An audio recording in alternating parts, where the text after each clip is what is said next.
Hey everyone, welcome back. If your Microsoft Authenticator app isn't showing the code on your new phone, don't worry, I've got you covered with a few easy solutions. First, let's make sure your accounts are set up on your new device.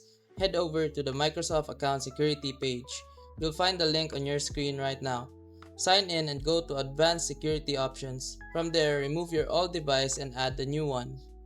Open the Microsoft Authenticator app on your new phone, scan the QR code that appears, and you're all set. For other accounts like Google or Facebook, head into their security settings and set up two-factor authentication again. Next, open the Microsoft Authenticator app and look for the cloud icon next to your profile. Tap on it to sync your accounts. This should help get things up and running smoothly.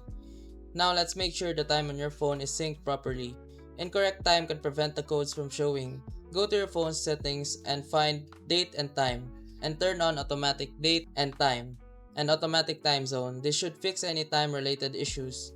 If the problem persists, try reinstalling the app. Uninstall Microsoft Authenticator, restart your phone and then reinstall the app from the App Store or Google Play. After that, restore your accounts using the steps I mentioned earlier.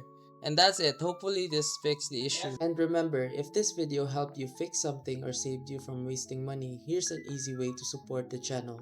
You'll find an Amazon link in the description. Bookmark it and use it whenever you shop. Whether you're buying tech or everyday essentials, a small portion of what you already spend helps support the work here at no extra cost to you. And trust me, Amazon won't even notice. If you want to support directly, you can also buy me a coffee or check out the phone accessories store link below.